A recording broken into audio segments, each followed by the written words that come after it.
Assalamualaikum warahmatullahi wabarakatuh. Salam. Selamat sore para pemirsa dimanapun Anda berada. Hari ini saya ditemani abang kita, Ya. Bang Muslim Arbi, sebagai pengamat politik, juga salah satu aktivis senior. Dimana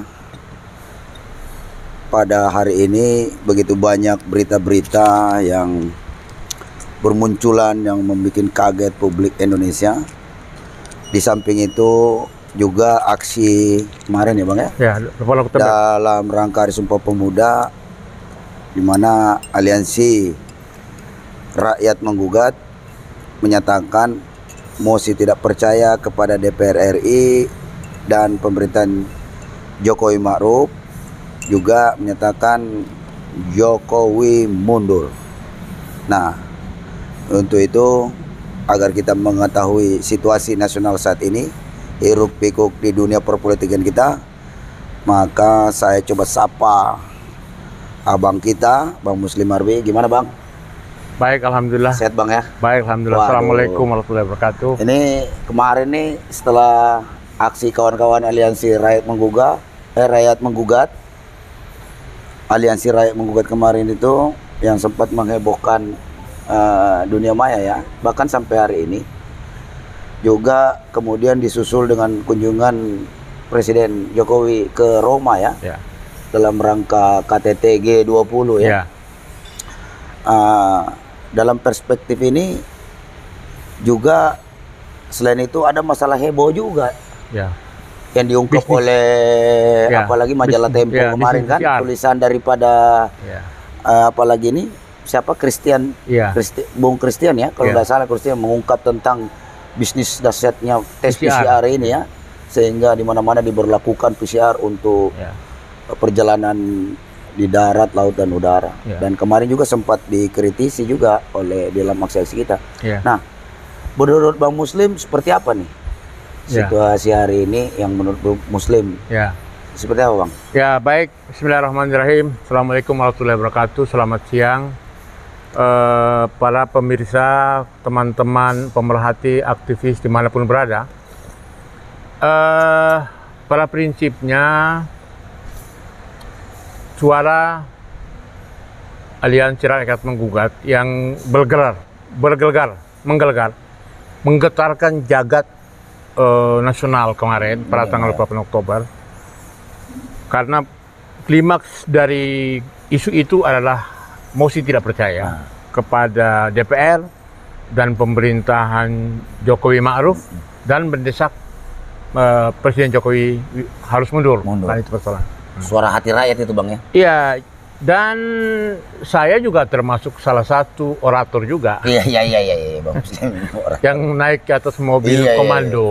Waktu Perjalanan perjalanan menuju berangkat dari di depan titik startnya itu adalah kedutaan Amerika Serikat, US Embassy, kan, menuju ke Patung Kuda, ya kan. Di situ juga kita sudah melihat bagaimana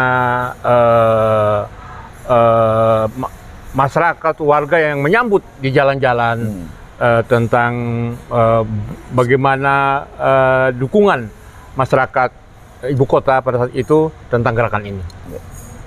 Lalu kemudian gerakan ini pun disambut oleh media-media, ya kan, media-media baik medsos, media online maupun media elektronik memberitakan secara besar, bahkan menjadi headline dan kemudian sampai beberapa hari ini desakan atau berita atau spanduk atau banner tentang Jokowi mundur itu menjadi persoalan besar. Bahkan ada YouTuber dari Amerika juga sempat mengupload terkait masalah orasinya Dr. Eva itu. Ya, Dr. Eva, betul, betul itu. Nah, jadi ini tentunya kondisi real,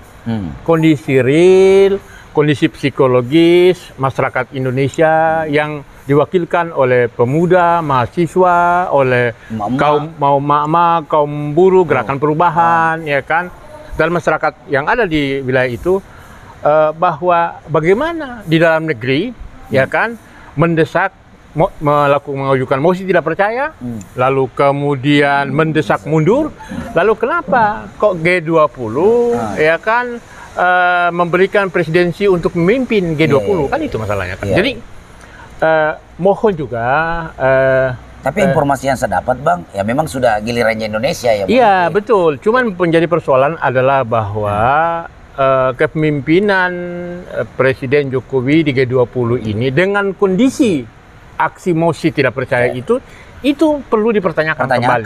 Pertanyakan kembali. Apalagi sudah dilihat lewat kedutaan besar Amerika kemarin. Kita berangkat dari kedutaan Amerika bahwa makanya Joe Biden agak terlambat datang. Iya. Titik startnya pun di depan kedubes Amerika. Ini artinya bahwa kami memberitahu kepada Amerika dan masyarakat dunia internasional bahwa kami mewakili keperasaan, pikiran kan dari seluruh lapisan masyarakat, buruh, mahasiswa, emak-emak, kan berbagai elemen-elemen gerakan perubahan dan lain sebagainya. Itu sudah menyatakan mesti tidak percaya. Nah, tolong kan negara-negara yang tergabung dalam G20 itu tolong mempertimbangkan dalam negeri kami tidak percaya lagi. Sehingga mengajukan mosi tidak percaya. Loh, kenapa Anda bisa mempercaya? Apakah bisa? Apakah masih bisa diharapkan seperti ini? Kepemimpinan seperti ini? Apakah Anda tidak gagal? Kan itu ya? Apakah ini tidak akan membawa kelompok anggota G20 menuju kepada mosi tidak percaya internasional, mosi tidak percaya internasional. Karena menunjuk pemimpin yang juga sudah diragukan. Legitimasinya di negerinya sendiri. Sudah disak mundur, nyatakan mosi tidak percaya. Bahkan DPR sendiri pun, karena DPR itu gagal melakukan kontrol, akan mengawasi presiden dan jalan pemerintahan atas sejumlah isu di tengah pemerintahan selama 7 tahun ini. Apalagi saya baca ini di berita kunjungan presiden ke Roma itu di sela-sela waktu ketemu dengan Presiden Amerika Joe Biden, itu sempat ditanya bagaimana menyelesaikan kasus junta militer demokrasi di Myanmar. Bagaimana mungkin Pak Jokowi bisa menyelesaikan sementara di negerinya sendiri begitu banyak kriminalisasi dan intimidasi.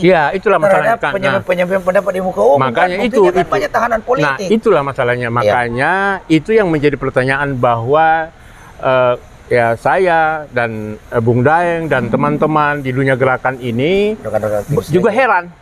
Heran kenapa? G20 itu negara-negara yang menghormati demokrasi. Negara-negara yang menginginkan taat kepada hukum dan aturan. Loh, dalam negeri kami itu, kami ini terintimidasi, dikriminalisasi. Bahkan kemarin mahasiswa di Smackdown. Itulah masalahnya. Terakhir lagi nih di Samarinda, digebukin lagi mahasiswa. Jadi kami begitu sangat merasa menderita, terkekang, menyampaikan pendapat, padahal ajas demokrasi itu adalah kebebasan menyampaikan pendapat. Bagaimana bisa menilai ini? Kan itu masalahnya kan. Berarti penilaian G20 ini terhadap menunjuknya Presiden Jokowi sebagai salah satu tidak tepat. Tidak tepat. Dan dapat mendelegitimasi G20 ini sebagai negara-negara demokrasi dalam taat hukum dan HAM. Begitu ya. Karena pada prakteknya memimpin orang dalam negeri sendiri nggak becus. Menunjuk orang